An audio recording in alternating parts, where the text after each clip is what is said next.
السلام عليكم ورحمة الله وبركاته. ازيكم عاملين ايه؟ يا رب تكونوا دايما بألف خير انتم وكل حبايبكم. وطبعا ده كان الصبح، طبعا اللي بيشوف الفيديو الصبح صباح الفل والياسمين والطاقة الإيجابية والنشاط والجو الجميل، الجو الشتوي اللي أنا بحبه جدا جدا جدا. طبعا النهاردة الفيديو يعني مختلف، شقلبة وشقلبة، يعني بيقولوا ايه، شقلباظات وحاجات، وانا عملت نفسي نجار وقلبت الدنيا. فيا رب الفيديو يعجبكم ويا رب الفيديو يكون خفيف على قلبكم. إيه ان شاء الله هتشوفوا انا عملت ايه النهارده. انا كنت طبعا كنت مستنيه فيديو المشتريات انزلكم انا هعمله ازاي وهرصه ازاي، بس قدر الله وما شاء فعل. هنشوف. طبعا ديت الأوضة اهي. قبل ما نقلها ما تاخدوش بالكم بقى من الميكروويف اللي غسلاه، والكرتونة دي هشيلها اهي. دي المكنة. معلش بقى علشان الصوت. ده شكل الأوضة. أنا طبعا حبيتها أقول لكم قبل وبعد اهي. بدأت بقى ان انا اشيل الحاجات ديت كلها. طبعا انا حبيت اغير، يعني اخلي دي الاوضه دي هتبقى اوضه البنات والاوضه التانية هتبقى اوضه الصبيان ان شاء الله. طبعا ولاد الصبيان هم الصغننين، يعني ميدو في اولى ابتدائي وسولي لسه صغير يعني عنده 4 سنين ونص. فطبعا في الشتاء يعني عايزه نبقى نتجمع في اوضه كده، في اوضه الصبيان بقى هنبقى نقعد ان شاء الله. فحبيت يعني يبقوا البنات واخدين راحتهم وكده، وايه ولما نيجي ننام وكده ما يقوموش، فيبقوا قاعدين في اوضتهم براحتهم، واحنا ايه نبقى سهرانين بقى ايه كلنا، هم يروحوا لاوضتهم واحنا إيه هنبقى في اوضه الصبيان وكده، لان الاوضه بتاعتي ساقعه. فالمهم حبيت بقى ايه ان انا اغير النظام كمان. طبعا تغيير النظام ده يعني انتي شيلت تراب، نظفتي، كان في طاقة سلبية موجودة سواء في الأوضة دي او في الأوضة دي. الحمد لله بفضل الله هتشوفوا معايا كل حاجة انا عملتها. بدأت بقى شلت المراتب، كنست تحت السراير، يعني ايه الحيطان اتغسلت، الشباك اتغسل، المراوح اتغسلت، كل حاجة بفضل الله يعني كانت فلة كده مية مية زي ما بيقولوا. فالحمد لله ربنا يدينا الصحة يا رب ونعمل كل اللي احنا عاوزينه. اهم حاجة الصحة، ده نعمة كبيرة من ضمن نعم ربنا سبحانه وتعالى علينا. فربنا يديم علينا الصحة جميعا، قولوا امين امين اللهم امين يا رب العالمين. طبعا انا بدعي لكل قلب طيب بيسمعني، لكل قلب ناقي بيسمعني. ربنا يا رب يجعل ايامكم سعادة وهنا وسرور وستر من عند ربنا ورضا من الرحمن سبحانه وتعالى. اتمنى ان كل اللي يسمعني يا رب النهارده الفيديو يكون خفيف على قلوبكم. وطبعا يعني يا ريت بقى تحطوا لايك وتعملوا الاشتراك في القناة، اكون شاكرة لكم جدا. وده طبعا يعني ايه هتقولوا انا عامله كل حاجه بايديا الحمد لله رب العالمين، يعني ما جبتش نجار ولا حاجه، لا انا اللي فكيت السراير، انا اللي ركبتها. برضو الدولاب بتاع البنات والدولاب بتاع الصبيان برضو انا اللي فكيتهم وانا اللي ركبتهم بفضل الله. طبعا يعني ايه انا بحب اعمل كل حاجه بايدي، مش يعني علشان انا المرأة الحديدية والكلام ده، بس مش عارفة هي دي طبيعتي. فالحمد لله رب العالمين، يعني ربنا يدينا الصحة ونعمل اللي احنا عاوزينه. طبعا انا كنست تحت السرير التاني وبرضو بكنس تحت السرير دوت. طبعا انتوا شايفين كمية التراب وكمية الحاجات دي طاقة سلبية بتبقى موجودة في المكان. فيعني ايه الشقلبة اللي انا عملتها دي، اللهم صل وسلم وبارك على سيدنا محمد وعلى اله وصحبه وسلم. طبعا انا بشكر التطبيق اللي انا منزلاه، لان انا ما بداتش الفيديو بتاعي بالصلاه على سيدنا الحبيب، فدي حاجه ده يعني ايه انا مش هعملها تاني ان شاء الله.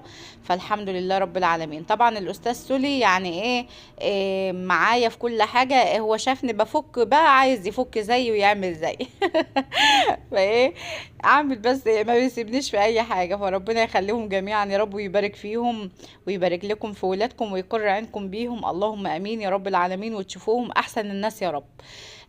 بدأت بقى طبعا انا فكيت السراير، بدأت ان انا ايه اشيل بقى المدادات دي، اركنها في جنب. انا بحطها في الشقه اللي قصادي فاضيه فبحط فيها، حطيت فيها.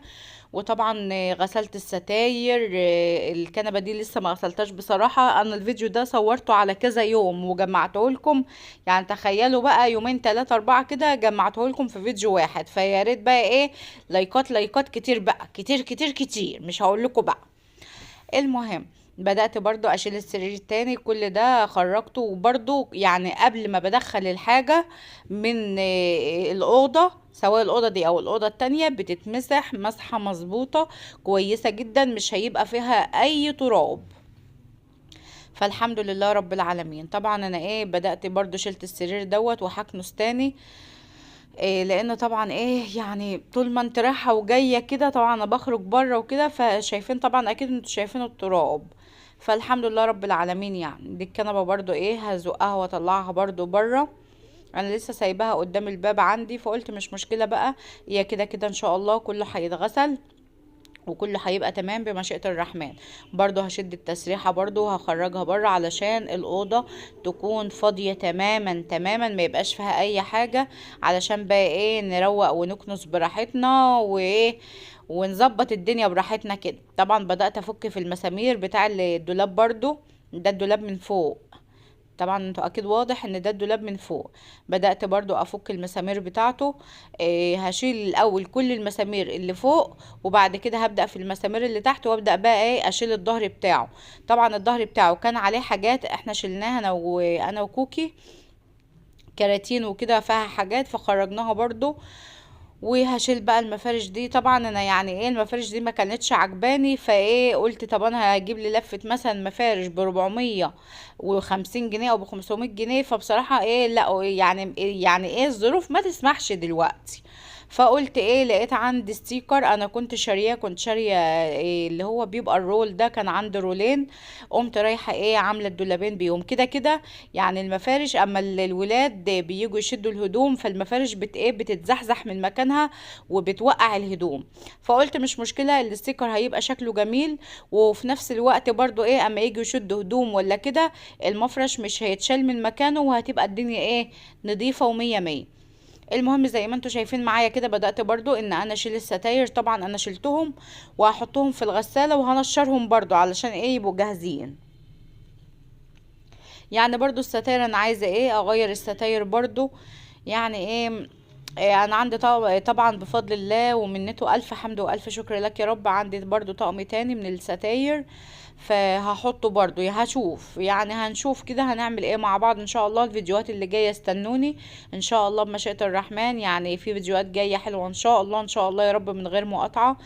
ادعوا لي بس بصلاح الحال ولكم بالمثل وزياده. طبعا التراب اللي طبعا الشباك كان برضو عليه تراب، بدأت ان انا اعمله بالفرشة الاول، وبعد كده بقى هعمله بالخلطة الجميلة الجبارة بتاعتي. الخلطة دي ان شاء الله هنزل لكم فيديو منفصل بيها. هي ما شاء الله اللهم بارك اللهم بارك، تحفة جميلة جدا في النظافة. يعني بصراحة انا الشفاط بتاعي كان حالته لا، يعني بيقولوا زي ما بيقولوا كده يرثى لها. ما شاء الله اللهم بارك. هي الخلطة دي ظبطته، والشباك والحيطان لكل حاجة، وغسيل السجاد وغسيل الارض، لكل حاجة واي حاجة. الخلطة دي ان شاء الله هنزل لكم فيديو بيها وان شاء الله تجربوها. بس اللي هقوله لكم هي طبعا يعني هقول لكم مش يعني اسكت يا لساني اسكت، مش عايزة اسبق الاحداث. بس لازم تلبسوا جلافز، تلبسوا جوانتي، لانها بصراحة كانت بهدلت لي ايديا جدا، بهدلتها بصراحة. فالمهم بمشيئة الرحمن هنزله لكم زي ما قلت لكم في فيديو منفصل، واستنوني ان شاء الله هتعجبكم. لكل حاجة بقى عندكم في البيت بتنظف كل حاجة ما شاء الله اللهم بارك. بدأت برضو طبعا انا فضيت الأوضة خالص، شلت الدولاب وشلت السراير وشلت الكنبة وشلت التسريحة وشلت كل حاجة. بدأت بقى ان انا اكنس علشان نبدأ ان احنا بقى نغسل المروحة، نغسل الارض. طبعا الحيطان انا ما جبت غسلها، ما جبتوش معاكم. بس يعني يعني كان الفيديو هيطول جدا قوي قوي قوي. يعني بصراحة انا يعني اختصرت على قد ما قدرت والله. فمعلش بقى اعذروني، بس يعني الحمد لله النتيجة هتبقى مرضية ان شاء الله. وبرضو علشان لو انت مثلا عايزه تغيري اوضه، عايزه تغيري نظام عندك، يعني الفيديو ده يكون تشجيعي ليكي، ما تكسليش اعملي. طالما انت تقدري تعمليها اعمليها، ما تكسليش. بجد التغيير بيغير النفسيه. يعني حتى الولاد: يا ماما ما تغيريش، يا ماما ما تعمليش، هو انت مش كل مره بتقولي مش هغير، مش هنقل، مش هعمل؟ بس يا جماعه انا بصراحه بحب التغيير. يعني التغيير بتحس ان انت حياتك متجددة، مش مملة. يعني نفس الحاجة هي في مكانها، ما بتشيليهاش. فلما انت بقى بتشيلي اي حاجة من مكانها، لا انت اكيد يعني ايه، بتحس ان نفسيتك اتغيرت، بتحس ان انت عملتي حاجة. فبجد انت لو تقدري ان انت تغيري حاجة من مكانها، تشيلي حاجة من مكانها، تنقلي سرير، تنقلي دولاب، اعملي كده. بجد اعملي كده. يعني ايه، هيغير في نفسيتك كتير وهيفرق معاكي كتير. طبعا بدأت ايه ان انا الم برضو زي ما انتوا شايفين، بدأت الم الزبالة اعزكم الله، وهرميها بقى في الباسكت طبعا زي ما بره. انتوا شايفين كده هي دي الأوضة اهي. انت المفروض ترابيزة الشاشة يعني والدولاب. طبعا الكرتونة دي كلها مليانة الهدوم اللي في الدولاب. فمعلش بقى يعني النقل بيبقى كده يعني. وده ستايل الأوضة اهو، دي الكنبة دي زي ما انتوا شايفين كده. طبعا التغييرات ان شاء الله طبعا كلها هنصورهم مع بعض. تمام كده. وزي ما قلت لكم دي مليانة هدوم. زي ما انتوا شايفين بقى الأوضة التانية برضو حبيت ان انا اوريها لكم، علشان برضو ايه تكونوا معايا في الصورة وتشوفوا التغيير قبل وبعد. المهم بدأت بقى ان انا احط الستاير بتاعة الأوضة في الغسالة علشان تتغسل طبعا وتبقى نظيفة وجاهزة. إيه، اللهم صل وسلم وبارك على سيدنا محمد وعلى آله وصحبه وسلم.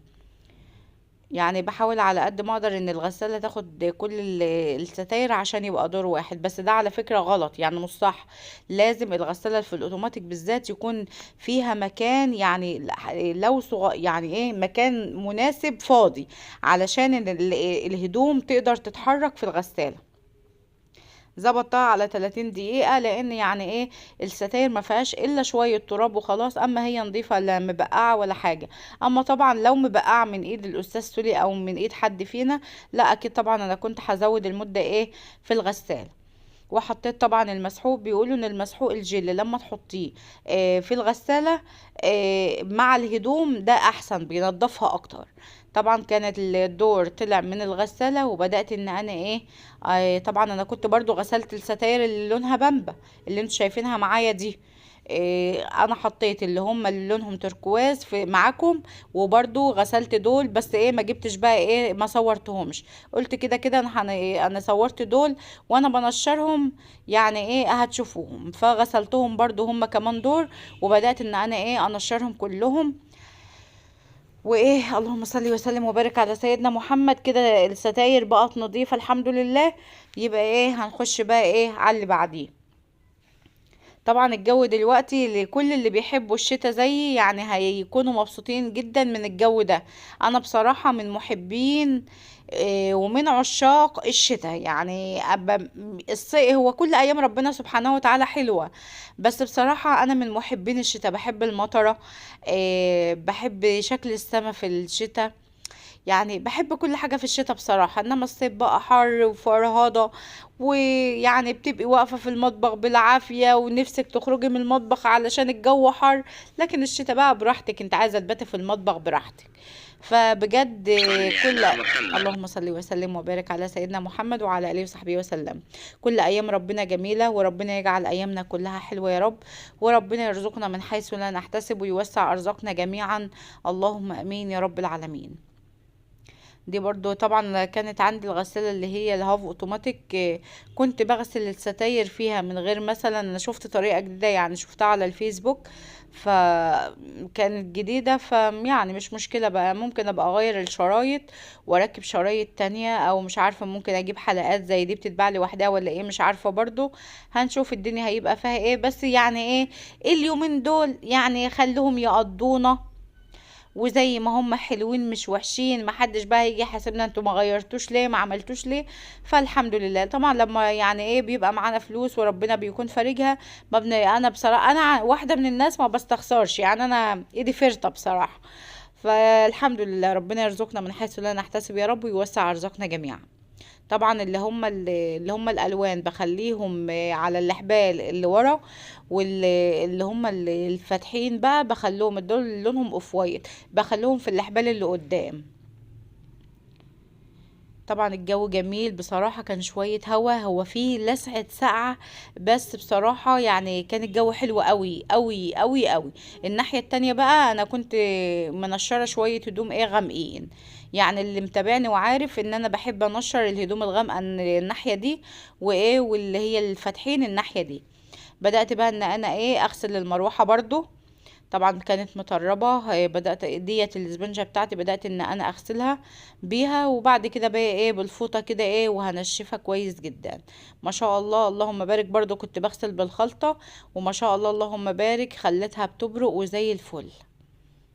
طبعا يعني كل حاجة مغسولة الحمد لله رب العالمين، كل حاجة وأي حاجة، حيطان شبابيك كل حاجة اتغسلت، والسراير اتحطت على نظافة.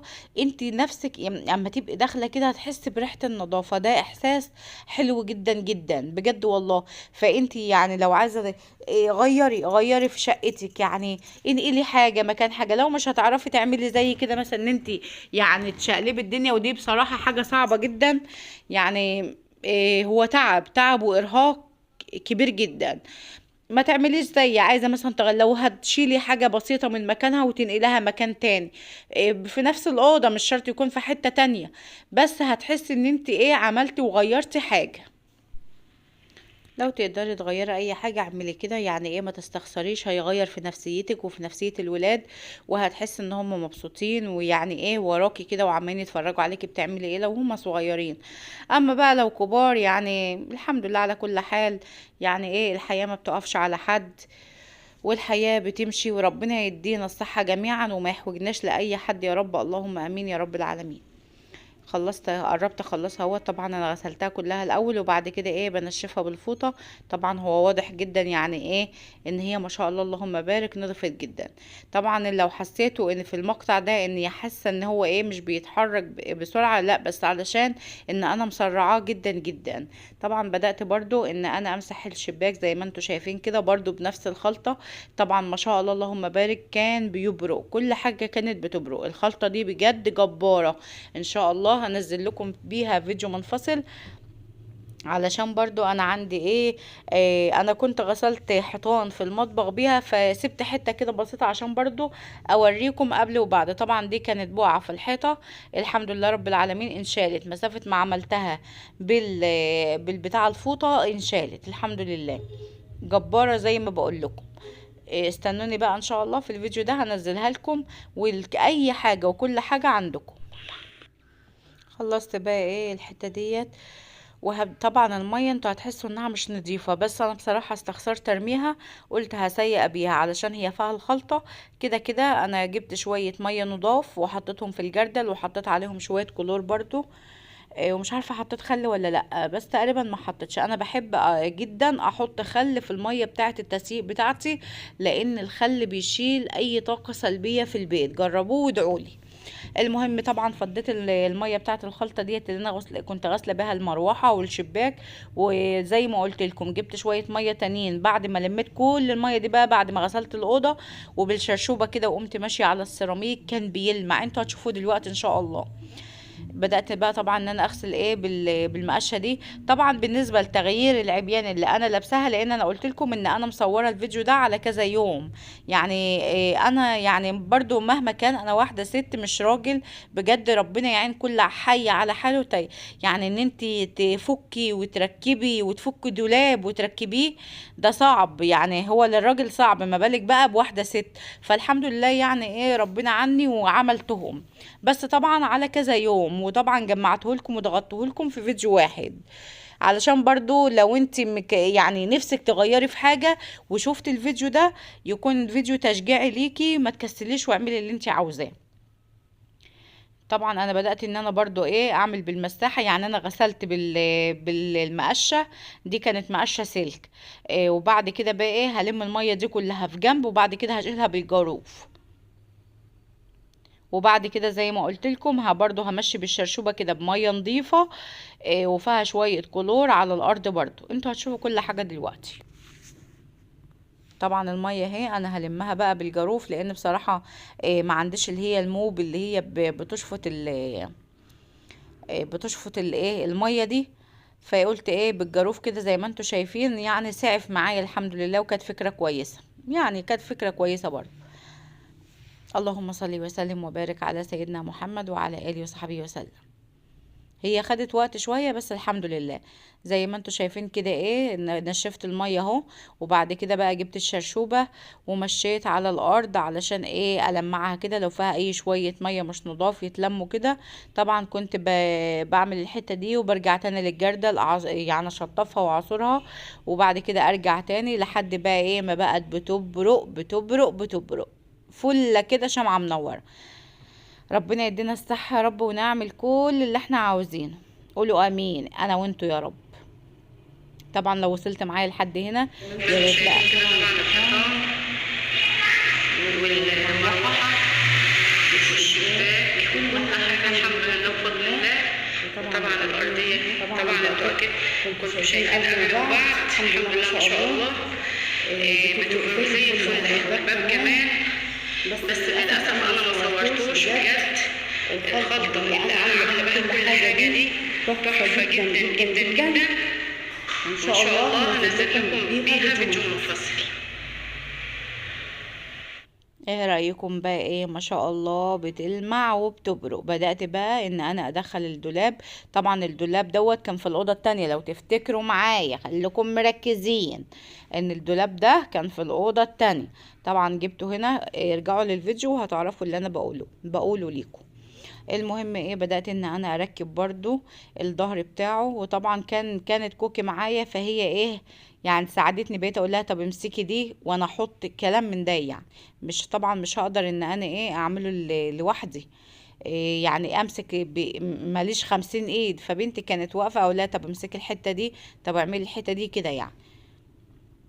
زي ما انتوا شايفين معايا كده بشوف بقى ايه علشان اظبطه. لقيت ان دي اصلا مش بتاعتها، فقمت نقلاها الناحية التانية كده يعني. بس هي طلعت بتاعتها يعني. كل حاجة سبحان الله، كل حاجة ولها حاجة. يعني كل حاجة ما بتجيش بالعافية، الحاجة بتاعتها هتركب بسهولة معاكي. اما لو الحاجة بتاعتها والله لو عملت ايه باللازم مش هتركب. كده ركب اهوت. وبدأت بقى ايه ان انا اظبطه، وهجيب طبعا بقية الدولاب وهركبه.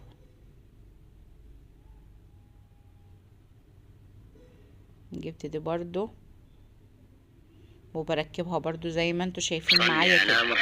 اللهم صل وسلم وبارك على سيدنا محمد وعلى اله وصحبه وسلم. طبعا انا جبت دي معاكم وانا عماله ايه بظبطهم كده. وهنجيب بقى ايه السقف. سقف ايه بس اللي هو الظهر اللي فوق بتاع الدولاب.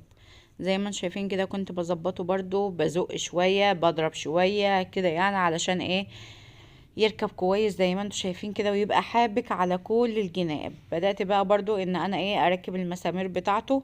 وطبعا بالمسمار هجمد عليها. طبعا اللي انا بعمله ده انا كنت بشوف، يعني لما كنت مثلا بجيب نجار او كده يعمل يركب دولاب او يعمل حاجة، كنت بقف اتفرج اشوف هو بيعمل ازاي. يعني ان مثلا اللي في حد بيعمل حاجة عندي انا ما بسيبوش، يعني بفضل واقفة اشوف هو بيعمل الحاجة ازاي، يعني بلقط كده. فدي حاجة كويسة مش حاجة وحشة ان انت بتعلمي نفسك، يعني بتثقفي نفسك في كل حاجة في كل حاجة واي حاجة. انا بفضل الله انا اللي بعمل كل حاجة ببيتي، سواء بقى كهرباء إيه سواء اي حاجة اي حاجة انا اللي بعملها ببيتي الحمد لله بفضل الله يعني. انا مش عارفة هو الفيديو ده هيبقى كله ايموجي ولا ايه، لان يعني الاستاذ سولي طول الوقت إيه البسه البنطلون يخلع البنطلون كده، يعني مش عارفة هما تقريبا كل الاطفال كده ولا ايه مش عارفة بصراحة. وطول النهار بجري وراه بالبنطلون، فيا ربنا يخليهم ويهديهم يا رب، اللهم امين يا رب العالمين. بدأت بقى ان انا برضو اركب طبعا السراير دي هي اللي كانت في الأوضة التانية. فبدأت برضو ايه ان انا اركبها زي ما انتوا شايفين معايا.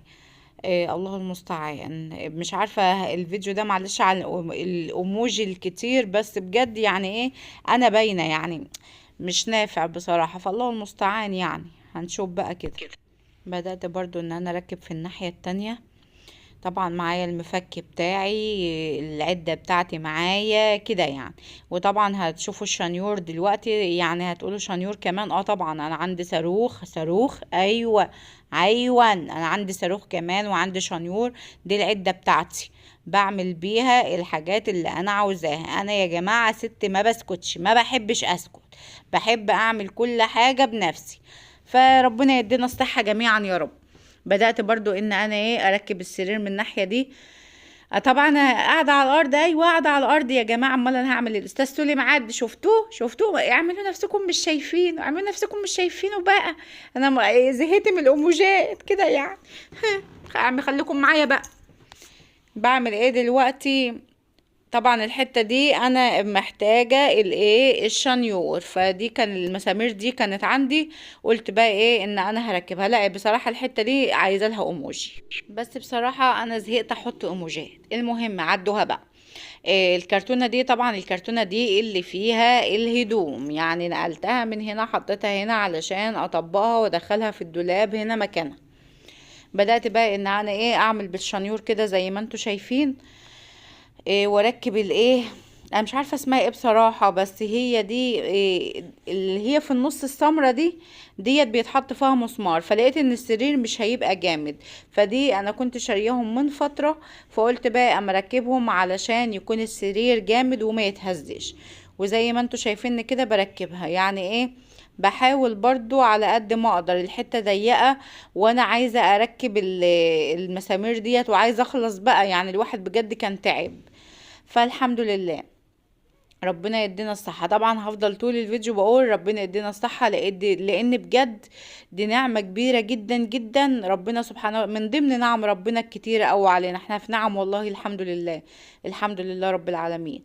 طبعا خلصت تركيب السراير وخلصت تركيب الدولاب كده. ايه بقى ايه ان احنا اجيب الشنط واحطها. ايه هي ده مش تراب يعني، هي تحس ان هي مجربة شوية، بس طبعا هي ممسوحة ونشفت. إيه معلش بقى على هذا بتاع الكادر، اكيد الاستاذ سولي معدي. بدأت بقى ايه احط الكرتونة دي كمان. طبعا هي فيها طعم إيه اركوبال وكده. نزلتها برضو، هي ملهاش لازمة عندنا ما شاء الله، عندي طباق كتير. فحطها تحت السرير زي ما انتوا شايفين. وبدأت ايه ان انا احط السكوتة بتاعت السرير. مش عارفة بقى هو انتوا بتسموا السكوتة دي اسم تاني عندكم ولا ايه؟ لو لها اسم تاني عندكم يا ريت تكتبولي في التعليقات. يا رب يا رب اكون خفيفة على قلبكم، والفيديو كمان يكون تشجيعي وخفيف على قلبكم. وهبدأ بقى ان انا ايه احط الكراتين ديت عشان تكون تحت المرتبة، لان المرتبة سوست. فبحس ان الكراتين يعني ايه بتمسك المرتبة شوية. وخلاص ده هيكون اخر الفيديو معايا، لان انا هتكلم انا بقى، كنت انا مصورة بكلام في المقطع اللي جاي. ان شاء الله يكون الفيديو خفيف على قلبكم ان شاء الله، ولايك واشتراك بقى. وان شاء الله استنوني في الفرش، واستنوا في فيديوهات تانية جديدة ان شاء الله. واستودعكم الله واسيبكم في رعاية الله وحفظه، ومع الف سلامة. باي باي. كده اهي الأوضة تقريبا يعني ايه خلصت، بس ايه على الفرش بس زي ما انتم شايفين معايا كده. ان شاء الله برضو هنفرش ايه هنفرش سوا. طبعا الدولاب زي ما انتم شايفين انا بفضل الله اللي ركبته، بس يعني ايه مش عايزه اقول لكم ان هو طلع عيني، بس الحمد لله رب العالمين انا عملته وركبته زي ما انتم شايفين معايا كده اهو. طبعا الدولاب ممسوح من جوه، هو لسه طبعا ايه هيتفرش بالمفرش وكده، بس عشان بس